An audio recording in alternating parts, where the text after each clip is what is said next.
মোৰ বিচনাত বান্ধি থোৱা আছিল উলং কৰি চেতনা ঘূৰাই পোৱাৰ লগে লগে মোৰ শৰীৰ প্ৰতিটো অংগ বিষাই গ'ল।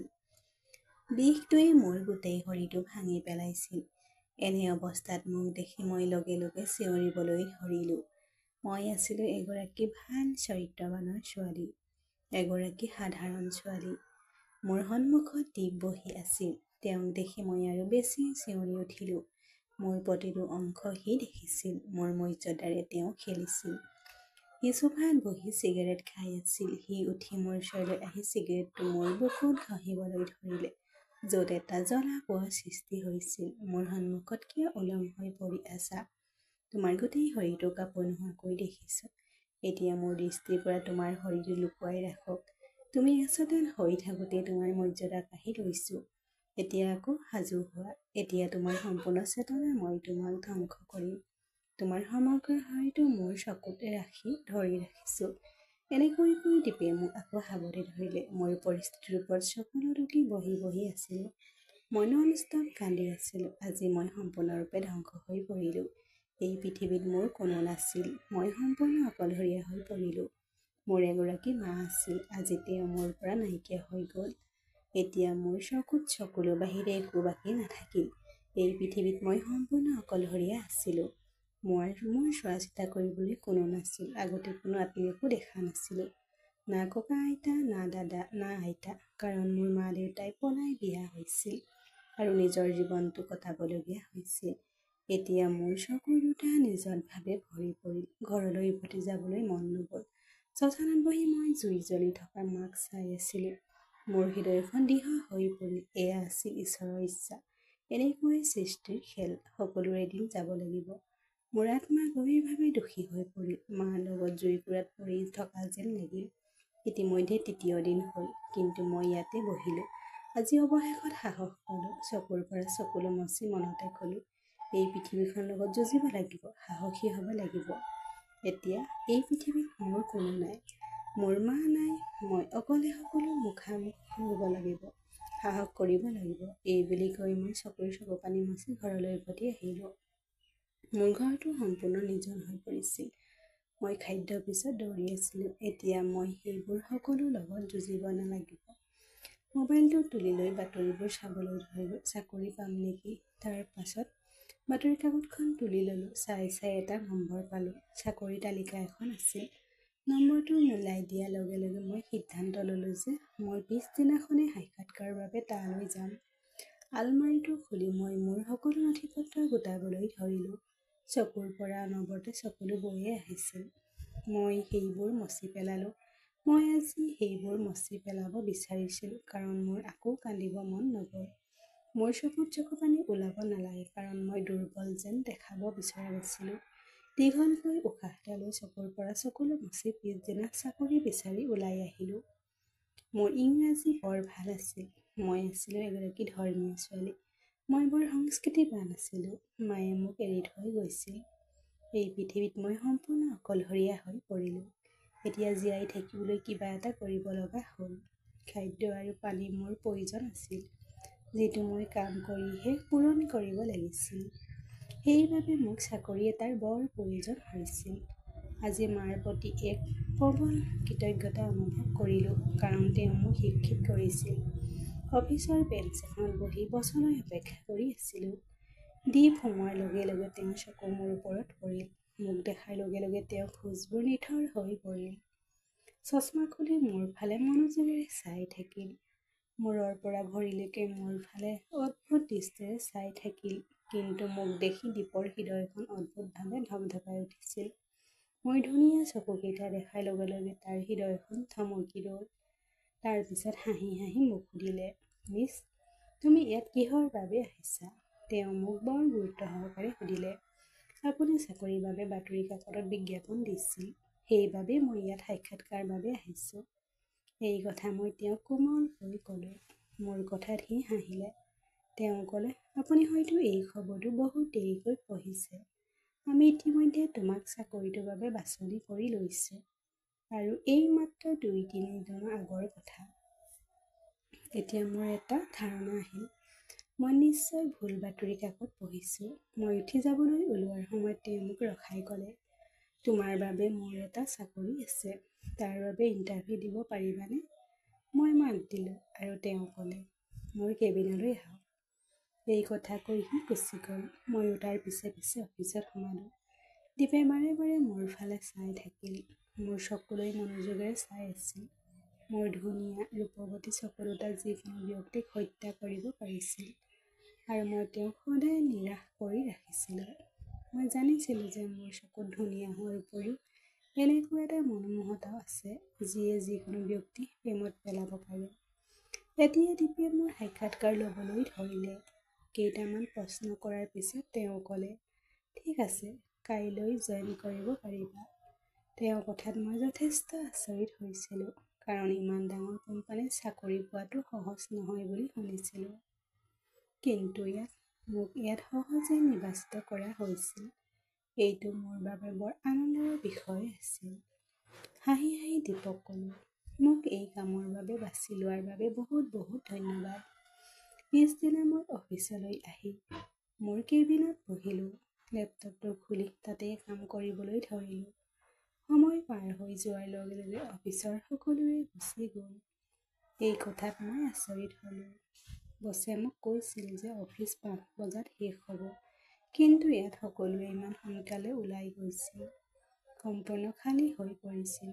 দীপে মোৰ ওচৰলৈ আহিল। তেওঁ ক'লে, মিছ হিমা, তোমাৰ ঘৰলৈ যাব মন নাই নেকি? তুমি এতিয়াও ইয়াত কিয় বহি আছা? দীপৰ কথা শুনি আচৰিত হ'লোঁ। কি মানে মই ইয়াত বহি আছোঁ? আপুনি কৈছিল যে 5 বজাত ছুটী। তাৰ পিছত ক্ষমা খুজি ক'লে, হয়তো মোৰ ভুল হৈছে। আমি 5 বজাত নহয় 4 বজাত ছুটী কৰোঁ। একো নহয়, আমি একেলগে খাব পাৰোঁ। তেওঁ মোক খাদ্য প্ৰস্তাৱ দিয়াৰ লগে লগে মই নাৰ্ভাছ হৈ মূৰটো জোকাৰিলোঁ, নাখাওঁ বুলি। মই লক্ষ্য কৰিছোঁ তুমি দুপৰীয়া আহাৰ ঘূৰাই পঠাইছিলা। মই লগে লগে ক'লোঁ, মোৰ খাবলৈ মন নাই। একো নহয়, তোমাৰ পচন্দত। খৰধৰকৈ বেগটো তুলি লৈ ওলাই আহিলোঁ। দীপৰ এই কামবোৰ মোৰ বাবে অদ্ভুত যেন লাগিল। আৰু ইয়াত সি থিয় হৈ থাকিল, মনে মনে বিৰবেলাই থাকিল। কেতিয়ালৈকে মোক এৰাই চলিবা? এদিন মই তোমাক ফান্দত পেলাম।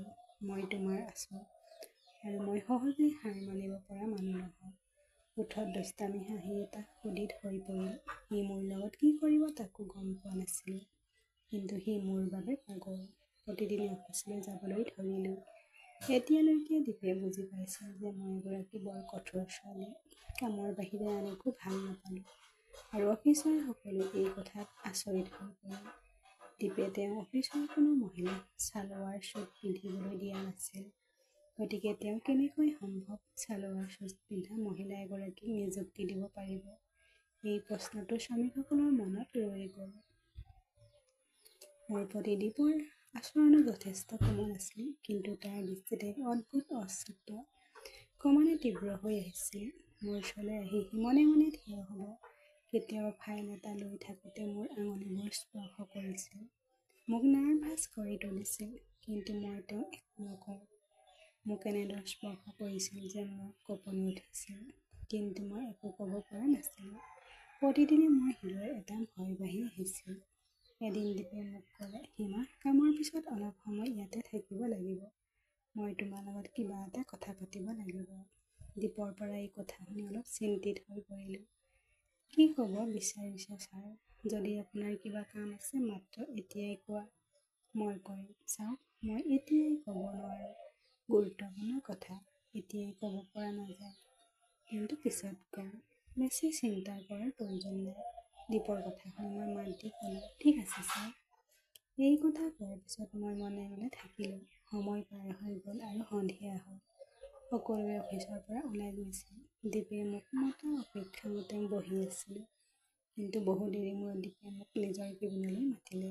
তেওঁ কেবিনত সোমোৱাৰ লগে লগে তেওঁ মোৰ ওচৰলৈ আহিল। মোৰ ওচৰলৈ আহি সি মোৰ কেবিনৰ দুৱাৰখন বন্ধ কৰিবলৈ ধৰিলে। এনেকৈ দুৱাৰখন বন্ধ কৰি দিলে মোৰ গোটেই শৰীৰটো কঁপি উঠিল। মই সম্পূৰ্ণ হেতা পৰিলোঁ। মই নাৰ্ভাছ হৈ তেওঁক সুধিবলৈ ধৰিলোঁ, ছাৰ, কি কৰি আছা? কিন্তু দীপে একো কোৱা নাছিল। সি মাত্ৰ মোৰ ওচৰলৈ আহি মোৰ চুবলৈ চেষ্টা কৰি আছিল। মই জোকাৰি মাৰি তাৰ পৰা আঁতৰি আহিলোঁ। চকুৰে চকুলো বৈ আহিল আৰু হৃদয়খনে ঢাল ঢাপাই উঠিবলৈ ধৰিলে। একো নাভাবি দীপৰ মুখৰ পৰা চৰ দিলোঁ। আঁতৰি যোৱা, মোক কি কৰি আছা? এই চাকৰি নালাগে, ইয়াত কাম কৰিব নিবিচাৰোঁ। তোমাৰ দৰে নিকৃষ্ট মানুহৰ লগত মই কেতিয়াও কাম কৰিব নোৱাৰোঁ। এই বুলি কৈ মই যাবলৈ ওলাইছিলোঁ। হঠাৎ দীপে মোৰ বহুত ধৰি ক'লে, মোক এৰি ক'বলৈ কৈ আছা। মই তোমাক উপলব্ধি কৰিব বিচাৰোঁ যে মই তোমাক ভাল পাওঁ আৰু এই তোমাৰ প্ৰেমৰ পৰিচয়। তেওঁ কিছুমান সুৰত কথা পাতি আছিল যদিও মই চিঞৰি উঠিলোঁ, মই তোমাক ঘৃণা কৰোঁ। মই আৰু কেতিয়াও তোমাৰ ওচৰলৈ আহিব নিবিচাৰোঁ। তোমাৰ কামত, তোমাৰ মুখত থু পেলাওঁ। তোমাৰ দৰে নিকৃষ্ট মানুহৰ লগত মই এক মুহূৰ্তও কটাব নোৱাৰোঁ। মোক এনেকুৱা ছোৱালী বুলি নাভাবিবা, যিয়ে নিজৰ কাম কৰিবলৈ নিজৰ স্বাভিমান বিক্ৰী কৰে। মই খঙেৰে চিঞৰি উঠিলোঁ। এই কথা কওঁতে মোৰ চকুৰ পৰা চকুলো বৈ আহিছিল। এই বুলি কৈ মই বাহিৰলৈ ওলাই আহিলোঁ। চকুৰ পৰা ওলোৱা চকুপানীবোৰ নিয়ন্ত্ৰণ কৰিবলৈ চেষ্টা কৰি মই খৰখেদাকৈ ৰাস্তাৰে খোজ দিলোঁ। মই ভাবিলোঁ হয়তো মোৰ ভুল ধাৰণাহে, দীপে মোৰ লগত এনেকুৱা কাম নকৰিলেহেঁতেন। কিন্তু আজি দীপে মোক সম্পূৰ্ণ প্ৰমাণ দিলে যে তেওঁ মই ভবা আটাইতকৈ বেয়া মানুহ। মই ভাবিলোঁ সেয়া কেৱল মোৰ ভুল ধাৰণাহে। কিন্তু আজি তেওঁ মোৰ প্ৰতি অনিয়ালে যে তেওঁ ঠিক সেই ধৰণৰ নিকৃষ্ট মানুহ। তাৰ পিছত ঘৰ পোৱাৰ লগে লগে মোৰ চকুলো ওলাই আহিল। মই হাতেৰে মুখখন ঢাকি কান্দিব ধৰিলোঁ। কান্দি কান্দি কৈ উঠিলোঁ, কিয় মা? মোক কিয় এই পৃথিৱীত অকলে এৰি থৈ গলা? তোমাৰ বাহিৰে মোৰ এই পৃথিৱীত কোন আছে? মোক কিয় এৰি থৈ গলা? তুমি মোৰ কথা এবাৰো চিন্তা কৰা নাছিলা নেকি? এই নিষ্ঠুৰ পৃথিৱীখনত মই কেনেকৈ জীয়াই থাকিম? এই পশুবোৰৰ লগত কেনেকৈ যুঁজিম? নিজকে শক্তিশালী বুলি কেনেকৈ প্ৰমাণ কৰিম? মোৰ এই পৃথিৱীত সাহস দিব পৰা কোনো নাই। এই কথা কৈ থাকোঁতে মই কান্দি আছিলোঁ। মোক সান্তনা দিবলৈ কোনো নাছিল। মই সৰু হৈ থাকোঁতেই দেউতাৰ মৃত্যু হৈছিল। শৰীৰৰ পৰা কোনো আত্মীয়ক দেখা নাছিলোঁ। মই মোৰ ককা আইতাক দেখা নাছিলোঁ। মা দেউতাৰ একমাত্ৰ সন্তান মই আছিলোঁ। দেউতাৰ মৃত্যুৰ পিছত মায়ে বহুত কঠিন সময়ৰ সন্মুখীন হৈছিল। কিন্তু মই ভগৱানৰ বাহিৰে আন কাকো মাতিব পৰা নাছিলোঁ। মই খৰধৰকৈ চকুলো মচি নিজকে ক'লোঁ, মই সাহসী, মই দুৰ্বল হ'ব নালাগে। এই পশুবোৰ সন্মুখত মই সাহস দেখুৱাব লাগিব। এই সকলোবোৰৰ মাজে মই যুঁজিব লাগিব। মই কিয় দুৰ্বল হ'ম? এই কথা নিজকে বুজাই দীঘলকৈ উশাহ এটা ল'লোঁ। মই এতিয়া সিদ্ধান্ত লৈছিলোঁ যে মই সাহসী হ'ব লাগিব। পিছদিনা ৰাতিপুৱা ফাইলটো তুলি লৈ সাক্ষাৎকাৰৰ দিশে আগবাঢ়িলোঁ। গোটেই দিনটো ভিন্ন ঠাইত সাক্ষাৎকাৰ লোৱাৰ পিছতো মই চাকৰি বিচাৰি পোৱা নাছিলোঁ। মই ভাবিছিলোঁ ইমান সহজে চাকৰি নাপাম, কাৰণ ইয়াত চাকৰি এতিয়া কেৱল পৰামৰ্শ থকাসকলেহে দিয়া হয়। যিকোনো ক্ষেত্ৰতে কোনেও চাকৰি নাপায়। বহু দেৰি মূৰত সন্ধিয়া হ'ল। সময় পাৰ হৈ গৈ আছিল। সন্ধিয়া ৰাতিলৈ পৰিণত হৈছিল। ৰাস্তাৰে খোজকাঢ়ি গৈ আছিলোঁ। ওচৰতে টেক্সি এখনো নাপালোঁ। খোজকাঢ়ি গৈ থাকোঁতে হঠাৎ ওচৰতে গাড়ী এখন ৰৈ যোৱা যেন লাগিল। মোৰ কাষত এখন গাড়ী ৰৈছিল। দুৱাৰখন খুলি দিলে। মই খৰখেদাকৈ মোৰ স্কাৰ্ফখন এডজাষ্ট কৰিলোঁ। মুখা পিন্ধা মানুহ এজনে মোৰ ফালে চাই আছিল। মই গম পোৱা নাছিলোঁ তেওঁ কোন। কিন্তু তাৰ পিছত কোনোবাই মোৰ মুখত ৰুমাল এখন থৈ দিলে, যাৰ ফলত মই অজ্ঞান হৈ পৰিলোঁ। মই অচেতন হৈ পৰিলোঁ। কলৈ লৈ যোৱা হ'ল গম পোৱা নাছিলোঁ। কোঠাটো সম্পূৰ্ণ আন্ধাৰ আছিল। মাত্ৰ এটা ম্লান লাইট জ্বলি আছিল। মোৰ শৰীৰটো হঠাৎ অজ্ঞান হৈ পৰিল। চকু মেলি দিয়াৰ লগে লগে মোৰ দেহৰ বিষৰ যন্ত্ৰণাবোৰ অনুভৱ কৰিলোঁ। মোৰ গোটেই শৰীৰটো এনে লাগিল যে কোনোবাই মোক প্ৰহাৰ কৰিছে। অলপো লৰচৰ কৰিব নোৱাৰিলোঁ। হঠাতে মোৰ মনত কি হৈছে মই বুজিলোঁ আৰু বুজি পোৱাৰ লগে লগে মই চিঞৰিবলৈ ধৰিলোঁ, কোন? মোৰ লগত কোনে এনেকুৱা কৰিছে? ভগৱানে তোমাক ৰেহাই দিব বুলি তুমি মোৰ লগত কৰা কামৰ বাবে। ইয়াৰ বাবে তুমি আটাইতকৈ কঠোৰ শাস্তি পাবা। মই সকলোৱে চিঞৰি আছিলোঁ। গোটেই কোঠাটো মূৰত ঘূৰাই দিছিলোঁ। দুৱাৰখন খোলাৰ লগে লগে কোঠাটোৰ মাজেৰে গধুৰ বুটৰ শব্দ প্ৰতিধ্বনি হ'ল। এনে লাগিল যে কোনোবাই সোমাইছে। গোটেই কোঠাটো ডাঙৰ হাঁহি প্ৰতিধ্বনিত হ'ল। সেই শব্দটো মই কেনেকৈ পাহৰিব পাৰিলোঁ? ইমান দিনে অনবৰতে শুনি আছিলোঁ। গোটেই কোঠাটো যেতিয়া লাইটেৰে আলোকিত হ'ল, মই আচৰিত হৈ মোৰ সন্মুখত থিয় হৈ থকা মানুহজনলৈ চাই থাকিলোঁ। মই ৰাজপ্ৰসাদৰ দৰে ঘৰ এটাত আছিলোঁ আৰু মই শৰীৰটো লুকুৱাব বিচাৰিছিলোঁ, কিন্তু মোৰ হাত ভৰি বান্ধি থোৱা আছিল। হাত ভৰি লৰচৰ কৰিবলৈ চেষ্টা কৰিলে নিজকে মুক্ত কৰিবলৈ। মোক এৰি দিয়ক, তুমি কোন? তুমি ঘৃণনীয়, নিকৃষ্ট মানুহ, মোক ইয়ালৈ কিয় আনিছা? চিঞৰি আছিলোঁ, কিন্তু মানুহজনে হাঁহি মোৰ ওচৰলৈ আহি ক'লে, কি হ'ল? তোমাৰ সকলো অহংকাৰ নাইকিয়া হৈ গ'ল। তোমাৰ সৌন্দৰ্য, তোমাৰ মৰ্যাদাতকৈ ইমান গৌৰৱ, এতিয়া সেইটো নষ্ট হৈ গৈছে। এতিয়া সকলো ধূলি পৰিণত হৈছে। হাতেৰে মোৰ মুখখন চুই গ'লে, কিন্তু মই খৰধৰকৈ মুখখন আঁতৰাই লৈ গ'লো। সাৱধান, মোক চুবলৈ চেষ্টা নকৰিবা। মোক কি কৰিলা? দীপলৈ চাই চিঞৰি উঠিলোঁ। হাঁহি এটা মাৰি সি ক'লে, কি হৈছে মোৰ জান? ইমান চিঞৰিছা কিয়? মই তোমাক এতিয়াও একো কোৱা নাই। তোমাক দিবলগীয়া বহুত মৰম এতিয়াও আছে। তোমাৰ ওপৰত বৰষুণ দিব পৰা সকলো মৰম মোৰ এতিয়াও আছে। মোৰ ওঠ দুটা আঙুলিৰে চুই ক'লে।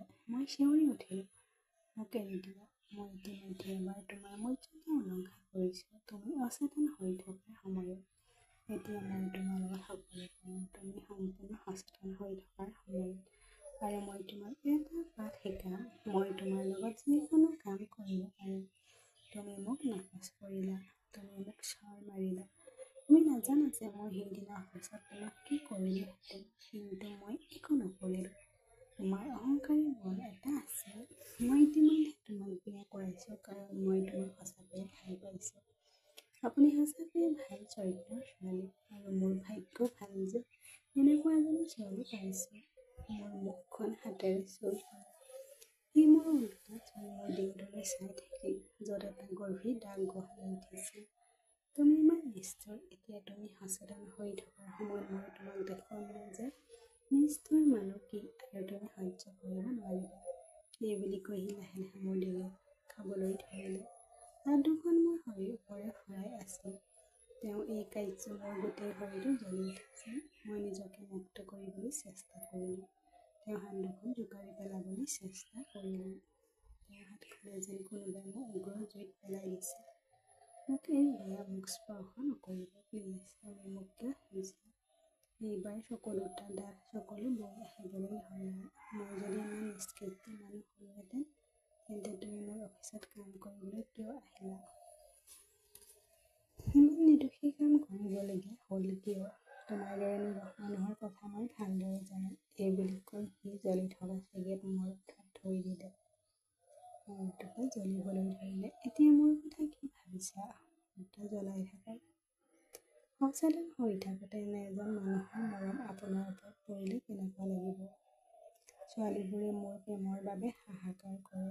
মোক এৰি দিয়ক। মই যিকোনো মূল্যৰ বিনিময়ত হাৰ মানিবলগীয়া নহয়। নিজকে বচাবলৈ চেষ্টা কৰি চিঞৰি উঠিলোঁ, কিন্তু সি মোৰ হেলান দিলে। মই চিঞৰিবলৈ ধৰিলোঁ। টানি আনি আঙুলিবোৰ ডিঙিত ধৰিলে।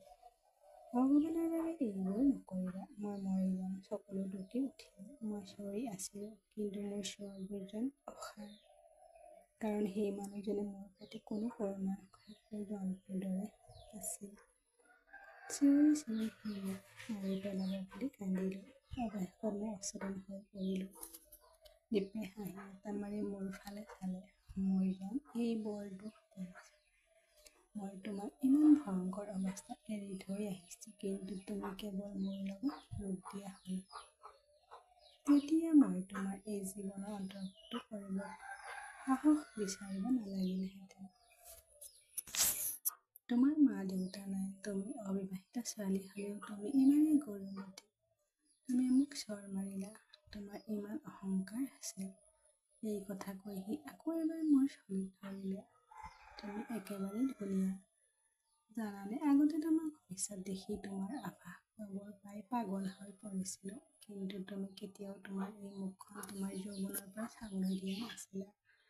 মোক ইমানেই আঘাত দিছিলা, তোমাৰ এই সৌন্দৰ্যক মোৰ সন্মুখ চিৰদিনৰ বাবে চাব বিচৰা যেন লাগিল। এইবুলি কৈ সি মোৰ মুখখন কোঠাৰ পৰা ওলাই গ'ল। ৰাতি সেই সময় আহিছিল নাজানো। সি যেতিয়া আহিল, সি মোৰ কোঠাৰ কাষতে বহি আছিল। তেতিয়া হ'ব বুলি ক'বা মোৰ প্ৰেম। বিয়া নোহোৱাকৈ কিমান দিন তোমাৰ এনে আছোঁ। কাইলৈ ৰাতিপুৱা তোমাক বিয়া কৰাবলৈ মন গৈছে। আপোনাৰ দৰে কাৰোবাৰ লগত বিয়া প্ৰশ্নৰ বাহিৰত তোমাৰ দৰে মানুহক মই থৈ পেলাওঁ। ঠিক আছে তেন্তে, কোনো সমস্যা নাই মোৰ জান।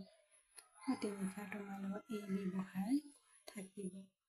এতিয়া আপোনাৰ কেনে অনুভৱ হ'ব? তেওঁ হাঁহি এটা মাৰি ক'বলৈ ধৰিলে। তেওঁৰ কথাত মোৰ এনে লাগে যেন কোনোবাই মোৰ মুখত থৰ মাৰিছে ভিৰ কৰা বজাৰ এখনত। মই জোৰকাৰি নকওঁ যে ডাঙৰ পাপ কৰিব। আপুনি এইটো কৰিব নোৱাৰে। তুমি এজন সপোন। মোৰ জান, মোৰ কোনো আক্ষেপ নাই। আৰু তেওঁ যি সাহসেৰে কথা ক'লে সেইটো মোক আৰু বেছি কষ্ট অনুভৱ কৰাইছিল। মোৰ হৃদয়খনত বিষ ফাটি গৈছিল। ঠিক আছে তেন্তে, সঁচা কথা এতিয়াই কওঁ। কাইলৈ বিয়া হ'ব লাগিব। মই মোৰ কাম আৰম্ভ কৰিব লাগিবনে? মোৰ ওচৰ চাপি আহি সি ক'লে।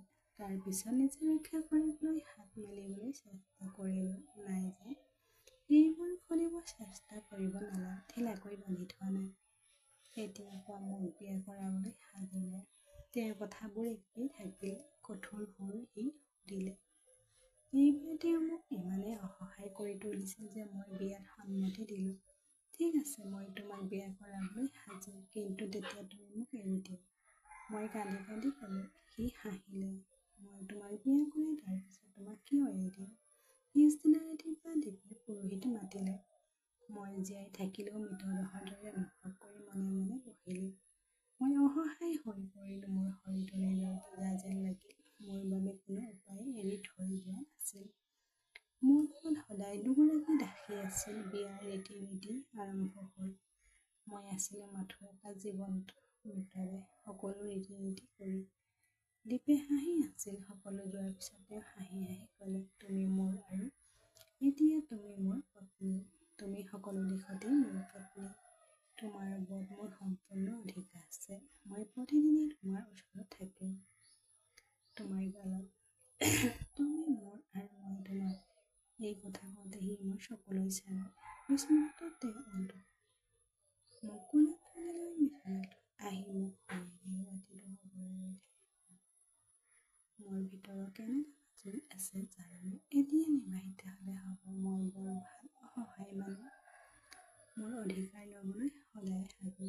বিশেষকৈ ভালপোৱা মহিলাগৰাকীৰ পৰা আঁতৰি থাকি ভাল নাপাওঁ।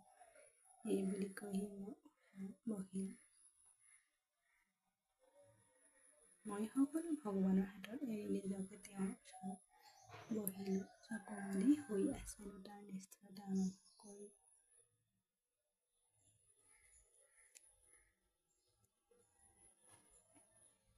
মাত্ৰ এটা ক্ষীণ পোহৰ লাইট আছিল। কঁপি কঁপি ভালৈ শুবলৈ চেষ্টা কৰিলোঁ। আকৌ এবাৰ দীপৰ ওচৰলৈ আহিল। মই পিছুৱাই যাবলৈ ধৰিলোঁ। বিচনাৰ ওচৰৰ বেৰখনত বহিল। মোৰ বহুত কষ্ট হৈছে। মই কান্দি কান্দি ক'লো। সেই নিশাটো মোৰ অতি কষ্ট আৰু দুখত কোবাল। ৰাতিপুৱা মোৰ মুখখন সম্পূৰ্ণ সেকা হৈ পৰিল। গা ধুবলৈ থিয় হৈ থাকোঁতে আইনাখনত নিজকে চাই কান্দিলোঁ। চকুৰ নীলা ৰং, ওঠৰ নিষ্ঠুৰতা আৰু মুখত পৰাজয় দেখিবলৈ পালোঁ। এইটো কেনেকৈ হ'ব পাৰে? এই দানৱটো মোৰ জীৱনলৈ ইমান সহজে কেনেকৈ আহিব পাৰিলে? মই আগতে কেতিয়াও নিজৰ লগত আৰামদায়ক অনুভৱ কৰা নাছিলোঁ। কি কৰি তুলিছিল সি মোক?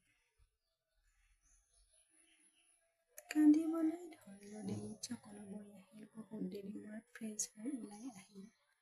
বাহিৰলৈ ওলাই যাবলৈ মন নগ'ল। কিন্তু মই আবদ্ধ হৈ পৰিলোঁ আৰু এই কাৰাগাৰৰ ভিতৰতে। এই মানুহজনে মোক মুক্ত কৰি ৰাখিব। মোৰ এই ঘৰৰ যিকোনো ঠাইলৈ যোৱাৰ অনুমতি আছিল। কিন্তু মই তাৰ পৰা ওলাই যাব নোৱাৰিলোঁ। আৰু তেওঁ কৈয়ে থাকিল, তুমি মুক্ত। এইটো কেনেধৰণৰ স্বাধীনতা আছিল? ৰাতিপুৱা ব্ৰেকফাষ্ট টেবুলত মনে মনে বহি কাগজখন পঢ়ি আছে যে একো হোৱাই নাই। লাহে লাহে তাৰ ওচৰলৈ খোজ ল'লোঁ।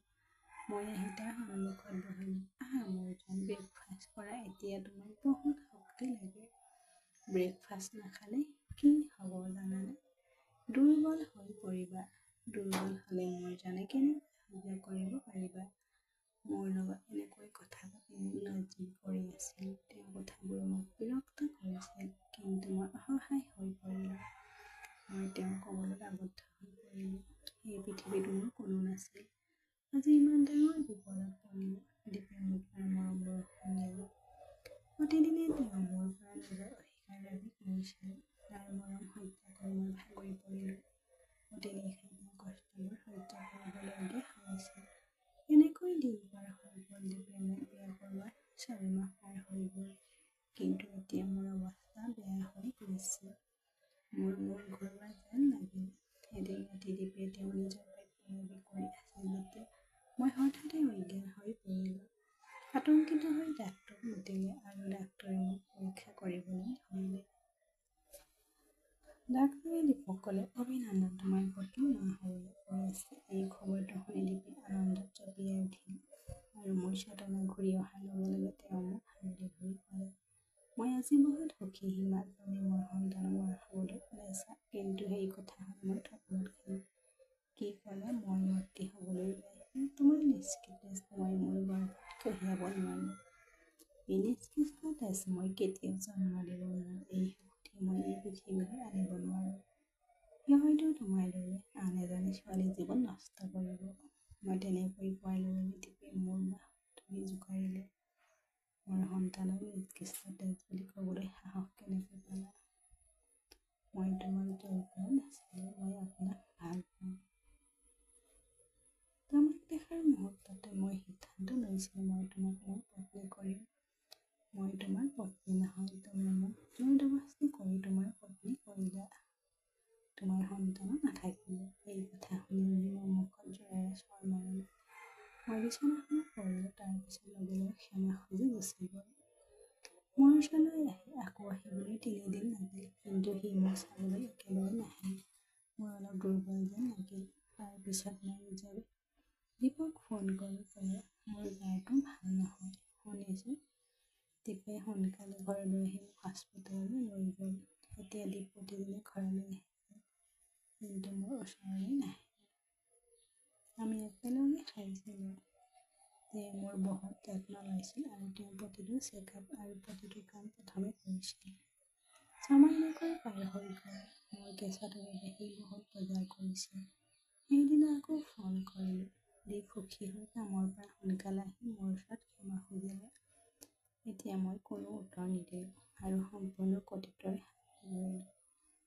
মই স্বীকাৰ কৰিলোঁ দীপে মোৰ লগত বহুত ভুল কৰিছিল, কিন্তু হৃদয়ত তেওঁ বৰ দয়ালু আছিল। গতিকে তেওঁৰ লগত জীৱনটো সুখেৰে কটাবলৈ সিদ্ধান্ত ল'লোঁ। আমি দুয়ো সুখেৰে জীয়াই আছিলোঁ আৰু ভগৱানে মোক এগৰাকী ধুনীয়া কন্যাৰ আশীৰ্বাদ দিছিল। মই যি কওঁ দীপে লগে লগে পূৰণ কৰি দিয়ে। তেওঁ এই কাৰ্যৰ বাবে তেওঁ মোৰ ওচৰত বহুবাৰ ক্ষমা খুজিছিল। মই তেওঁক ক্ষমা কৰি দিলোঁ। মোৰ ছোৱালীজন জন্ম হোৱাৰ 5 মাহৰ পাছত মোৰ ওচৰলৈ আহিছিল। আজি আমাৰ প্ৰকৃত বিয়াৰ নিশা আছিল। প্ৰথমবাৰৰ বাবে দীপে মোৰ মৰম ভাগ পাইছিল। মই তেওঁক সমৰ্থন কৰি আছিলোঁ। দুখৰ মাজতে সি মোক সুধি থাকিল, আপুনি ঠিকেই আছেনে? সি মোক সদাৰ দৰে মৰম কৰিছিল। তেওঁৰ অস্থিৰ কৰি তুলিছিল। আজি তেওঁৰ লগত এই সকলোবোৰ শান্ত অনুভৱ কৰিলোঁ। দীপে মোৰ এই কথাটো অগণন বাৰ সুধিছিল, কিন্তু আজি দীপে মোক পাই বৰ সুখী হৈছিল। পৃথিৱীয়ে যিয়ে নকওক কিয় দুৰ্বাসৰ পৰা প্ৰেম অপহৰে। হিমা, তোমাক বৰ ভুল কাম কৰিলোঁ। কোনো ছোৱালী কেতিয়াও তেনেকুৱা নিবিচাৰিব। কিন্তু হিমা, মোক হৃদয়ৰ পৰা ক্ষমা কৰি দিবা। এই বিয়া মানুহ নহয়। মই মাত্ৰ তোমাক বিচাৰিছিলোঁ।